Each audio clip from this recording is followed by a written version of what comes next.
Hello everyone, स्वागत है आपका अपने यूट्यूब चैनल यूपीएससी विंड में। हम यहाँ पे हिस्ट्री से क्वेश्चन सॉल्व करेंगे। इससे पहले जो भी चैनल पे नए हैं, सबसे पहले वो चैनल को सब्सक्राइब कर लें और बेल आइकन प्रेस कर लें ताकि आने वाली हर नोटिफिकेशन सबसे पहले आप तक पहुँचे। और वीडियो को शेयर करना बिल्कुल ना भूलें। तो यहाँ पर देखिए हमारा क्वेश्चन दिया गया है, प्राचीन काल में स्रोत सामग्री लिखने के लिए प्रयुक्त भाषा। तो यहाँ पे देखिएगा प्राचीन काल में स्रोत सामग्री लिखने के लिए प्रयुक्त भाषा कौन सी थी, तो वो थी संस्कृत। यहाँ पे देखिए प्राचीन काल में संस्कृत भाषा स्रोत सामग्री लिखने के भाषा में प्रयुक्त होती थी। आइए अगला देखते हैं। पुरालेख विद्या का अभिलेख है। तो देखिए पुरालेख विद्या का अभिलेख क्या है, तो है शिलालेखों का अध्ययन। यहाँ पे देखिए हमारा आंसर है शिलालेखों का अध्ययन। पुरालेख विद्या का अभिप्राय है, तो देखिए पुरालेख विद्या का अभिप्राय क्या है, तो है शिलालेखों का अध्ययन। आइए अगला देखते हैं।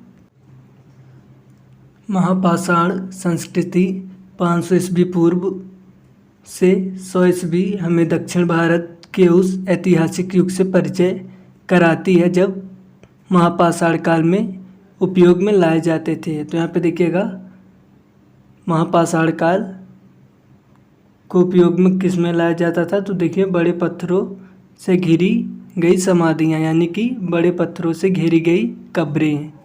आइए अगला देखते हैं। मानव द्वारा प्रयुक्त पहली धातु थी। तो देखिए मानव द्वारा प्रयुक्त पहली धातु कौन सी थी, तो वो थी कापर। आइए अगला देखते हैं। कालीबंगन किस प्रदेश में स्थित है। तो देखिए कालीबंगन जो है वो राजस्थान में स्थित है। राजस्थान के हनुमानगढ़ ज़िले में स्थित है। यहाँ पे देखिएगा कालीबंगन जो है राजस्थान के हनुमानगढ़ ज़िले में स्थित है। आइए अगला देखते हैं। धातु से बने सिक्के सबसे पहले प्रकट हुए थे। तो देखिए धातु से बने सिक्के सबसे पहले किस काल में प्रकट हुए थे, तो हुए थे बुद्ध के काल में। आइए अगला देखते हैं। हड़प्पा के लोगों की सामाजिक पद्धति थी। तो देखिए हड़प्पा के लोगों की सामाजिक पद्धति क्या थी, वो थी उचित समतावादी। आइए अगला देखते हैं। हड़प्पा की सभ्यता के बारे में कौन सी उक्ति सही है। तो देखिए हड़प्पा सभ्यता के बारे में उन्होंने पशुपति का सम्मान करना आरंभ किया था, ये उक्ति सही है। आइए अगला देखते हैं। भारत में खोजा गया सबसे पहला पुराना शहर था। तो देखिए भारत में खोजा गया सबसे पुराना शहर कौन था, तो था हड़प्पा। आइए अगला देखते हैं। सिंधु घाटी की खुदाई में मिले अवशेषों में तत्कालीन व्यापारिक और आर्थिक विकास के द्योतक निम्न में से कौन से हैं। तो देखिए सिंधु घाटी की खुदाई में मिले अवशेषों में तत्कालीन व्यापारिक और आर्थिक विकास के द्योतक मुद्राएं हैं। यहाँ पे देखिएगा जो है वो मुद्राएं हैं। यहाँ पे आंसर है हमारा मुद्राएं। आइए अगला देखते हैं। हड़प्पा सभ्यता की खोज किस वर्ष में हुई थी। देखिए क्वेश्चन इंपॉर्टेंट है। हड़प्पा सभ्यता की खोज किस वर्ष में हुई थी, तो हुई थी 1921 में। आइए अगला देखते हैं। हड़प्पा स्थलों की खुदाई में निम्नलिखित में से क्या नहीं मिलता है। तो देखिए हड़प्पा स्थलों की खुदाई में शिखर सहित मंदिर नहीं मिलता है। यहाँ पे देखिएगा शिखर सहित मंदिर नहीं मिलता है। आइए अगला देखते हैं। ईंटों की कृत्रिम गोदी डेकैड वाला एकमात्र सिंधु स्थल कौन सा था। तो देखिए यहाँ पे ईंटों की कृत्रिम गोदी वाला एकमात्र सिंधु स्थल जो था वो लोथल था। यहाँ पे देखिएगा हमारा आंसर है लोथल। आइए अगला देखते हैं। सिंधु घाटी की प्राचीन संस्कृति और आज के हिंदू धर्म के बीच जैव यानी कि ऑर्गेनिक संबंध का प्रमाण किसकी पूजा से मिलता है। तो यहाँ पे देखिएगा पत्थर, पेड़ और पशु की पूजा से मिलता है। आइए अगला देखते हैं। बीना दुर्ग के एकमात्र सिंधु नगर कौन सा था। तो यहाँ पे देखिएगा चनहुदड़ो जो है वो बीना दुर्ग के एकमात्र सिंधु नगर था। आइए अगला देखते हैं। सिंधु सभ्यता के टेराकोटा की मूर्तियों में निम्नलिखित में से कौन सा पालतू जानवर विद्यमान नहीं है। तो यहाँ पे देखिएगा सिंधु घाटी यानी कि सिंधु सभ्यता के टेराकोटा की मूर्तियों में गाय पालतू जानवर विद्यमान नहीं है। यहाँ पे देखिएगा हमारा आंसर है गाय। आइए अगला देखते हैं। सिंधु घाटी की सभ्यता की मुख्य विशेषता थी। तो देखिए सिंधु घाटी सभ्यता की मुख्य विशेषता थी, यहाँ पे देखिएगा व्यवस्थित शहरी जीवन। सिंधु घाटी सभ्यता की मुख्य विशेषता थी व्यवस्थित शहरी जीवन। आइए अगला देखते हैं। लोथल नामक स्थान पर निम्नोक्त सभ्यताओं में से किसका जहाजी माल घाट था। तो यहाँ पे देखिएगा सिंधु घाटी का जहाजी माल घाट था। आइए अगला देखते हैं।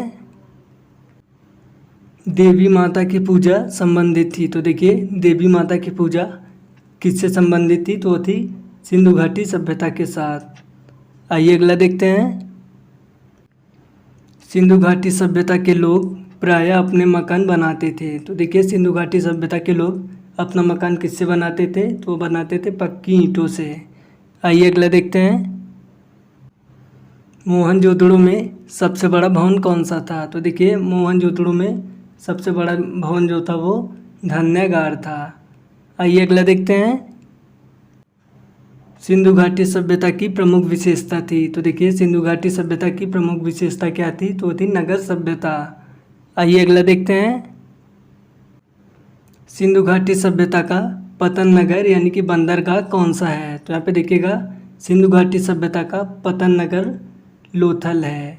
आइए अगला देखते हैं। निम्नलिखित विद्वानों में से हड़प्पा सभ्यता का सर्वप्रथम खोजकर्ता कौन था। तो देखिए दयाराम साहनी थे। यहाँ पे देखिएगा दयाराम साहनी जो थे वो हड़प्पा सभ्यता का सर्वप्रथम खोजकर्ता थे। आइए अगला देखते हैं। निम्नलिखित में से किस द्रव्य का उपयोग हड़प्पा काल की मुद्राओं के निर्माण में मुख्य रूप से किया गया था। तो यहाँ पे देखिए हमारा ऑप्शन दिया गया है टेराकोटा, कांसा, तांबा और लोहा। तो यहाँ पे देखिएगा हमारा ये वाला आंसर राइट होगा टेराकोटा। आइए अगला देखते हैं। निम्नलिखित में से कौन हड़प्पा संस्कृति के अध्ययन के साथ संबंध नहीं है। तो यहाँ पे देखिएगा पीएस वत्स का संबंध नहीं है। हड़प्पा संस्कृति के अध्ययन के साथ पीएस वत्स का संबंध नहीं है। आइए अगला देखते हैं। हड़प्पा की सभ्यता किस युग की थी। तो देखिए हड़प्पा की सभ्यता जो थी वो थी कांस्य युग की। आइए अगला देखते हैं। हड़प्पावासी किस वस्तु के उत्पादन में अग्रणी थे। तो देखिए हड़प्पावासी किस वस्तु के उत्पादन में अग्रणी थे, तो थे कपास में। आइए अगला देखते हैं। हड़प्पा के निवासी थे। तो देखिए हड़प्पा के निवासी कैसे थे, ग्रामीण थे, शहरी थे, यायावर यानी कि खाना बदोश थे, या फिर जनजाति थे। तो देखिए हड़प्पा के निवासी जो थे वो शहरी थे। आइए अगला देखते हैं। सिंधु घाटी की सभ्यता के लोगों का मुख्य व्यवसाय क्या था। तो देखिए सिंधु घाटी के सभ्यता के लोगों का मुख्य व्यवसाय था कृषि। आइए अगला देखते हैं। हड़प्पा किस नदी के किनारे पर स्थित है। देखिए क्वेश्चन इंपॉर्टेंट है। हड़प्पा किस नदी के किनारे पर स्थित है, तो है रावी नदी के किनारे स्थित है। आइए अगला देखते हैं। सिंधी में मोहनजोदड़ो का क्या अर्थ है। तो देखिएगा सिंधी में मोहनजोदड़ो का अर्थ है मृतकों का टीला।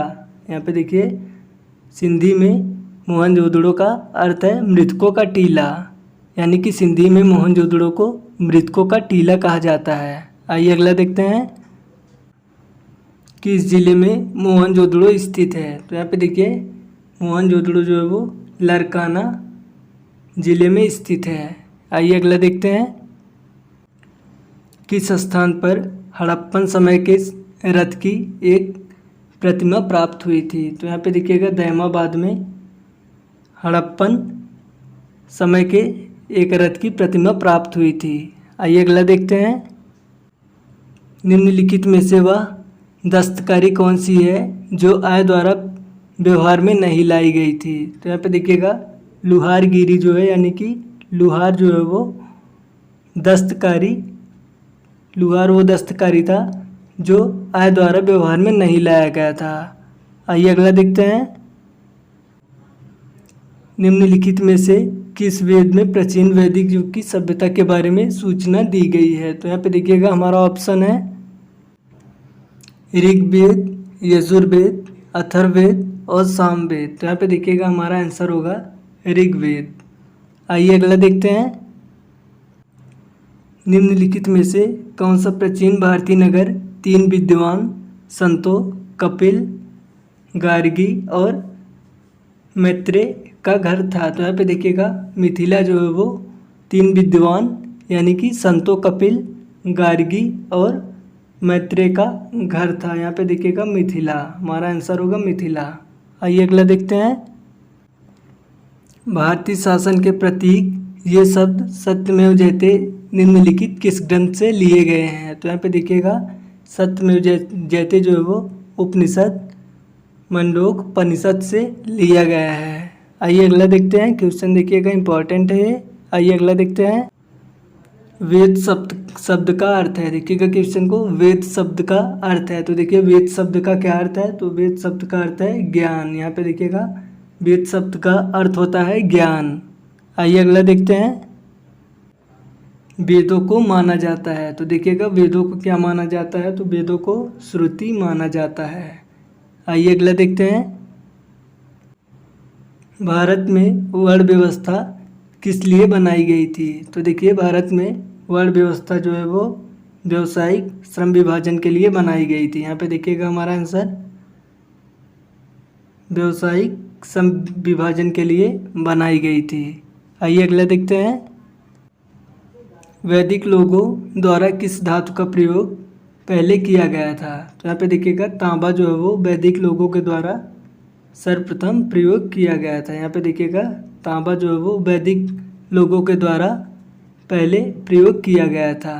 आइए अगला देखते हैं। उत्तर वैदिक काल के वेद विरोधी और ब्राह्मण विरोधी धार्मिक अध्यापकों को किस नाम से जाना जाता था? तो यहाँ पे देखिए हमारा ऑप्शन है यजमान, श्रमण, अर्थवन और यहाँ पे देखिएगा श्रेष्ठिन।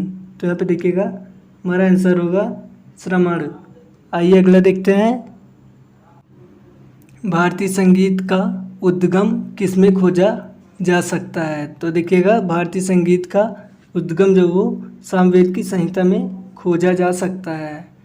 आइए अगला देखते हैं। इनमें से किस फसल का ज्ञान वैदिक काल के लोगों को नहीं था? तो यहाँ पे देखिएगा तंबाकू का ज्ञान जो है वो वैदिक काल के लोगों को नहीं था। आइए अगला देखते हैं। प्रारंभिक कार्यों के बारे में निम्नोक्त कथनों में से कौन सा कथन सही नहीं है? तो यहाँ पे देखिएगा वे मुख्यतः नगरों में निवास करते थे। तो ये कथन सही नहीं है प्रारंभिक कार्यों के बारे में। आइए अगला देखते हैं। वैदिक युग में राजा अपनी जनता से जो कर वसूल करते थे उसे क्या कहा जाता था? तो उसे कहा जाता था बलि। यहाँ पे देखिएगा वैदिक युग में राजा अपनी जनता से जो कर वसूल करते थे उसे बलि कहा जाता था। आइए अगला देखते हैं। वैदिक आर्यों का प्रमुख भोजन था। तो देखिए वैदिक आर्यों का प्रमुख भोजन क्या था? तो वो था दूध और इसके उत्पादक, यानी कि दूध से बनने वाले उत्पादन। आइए अगला देखते हैं। यहाँ पे देखिएगा दूध से बनने वाले उत्पादन जैसे घी हो गया, दूध हो गया और यहाँ पे देखिएगा जैसे दूध से जो जो बनता है वो सारे प्रमुख भोजन थे आर्यों के। आइए अगला देखते हैं। आर्य अनार्यों के साथ अपने संघर्षों में सफल रहे क्योंकि, देखिए यहाँ पे हमारा ऑप्शन है क्योंकि उन्होंने बड़े पैमाने पर हाथियों का प्रयोग किया, क्योंकि वे अधिक लंबे और बलवान थे, क्योंकि वे उन्नत शहरी संस्कृति से थे और यहाँ पे देखिएगा क्योंकि उन्होंने घोड़ों द्वारा चलाए जा रहे रथों का। तो यहाँ पे देखिएगा आर्यों अनार्यों के साथ अपने संघर्षों में सफल रहे क्योंकि उन्होंने घोड़ों द्वारा चलाए जा रहे रथों का। आइए अगला देखते हैं। आर्य सभ्यता में मनुष्य के जीवन में आयु के आरोही क्रमानुसार निम्नलिखित चरणों में से कौन सा विकल्प सही है? तो यहाँ पे देखिए हमारा ऑप्शन है ब्रह्मचर्य, गृहस्थ, वानप्रस्थ, संन्यास। और यहाँ पे देखिए हमारा बी है गृहस्थ, ब्रह्मचर्य, वानप्रस्थ, संन्यास। और यहाँ पे देखिए हमारा सी है ब्रह्मचर्य, वानप्रस्थ, संन्यास, गृहस्थ। और यहाँ पे देखिएगा हमारा डी है गृहस्थ, संन्यास, वानप्रस्थ, ब्रह्मचर्य। तो यहाँ पे देखिएगा हमारा ए वाला ऑप्शन यहाँ पे राइट होता है, ब्रह्मचर्य, गृहस्थ, वानप्रस्थ, संन्यास। सो चैनल को जिन्होंने सब्सक्राइब नहीं किया वो चैनल को प्लीज़ सब्सक्राइब कर लीजिए और बेल आइकन प्रेस कर लें ताकि आने वाली हर नोटिफिकेशन सबसे पहले आप तक पहुंचे। इस वीडियो में हम जाने थोड़े बहुत इतिहास के बारे में। अगले वीडियो में हम और जानने का प्रयास करेंगे। सो वीडियो को शेयर करना बिल्कुल ना भूलें। मिलते हैं नेक्स्ट वीडियो में। Good luck.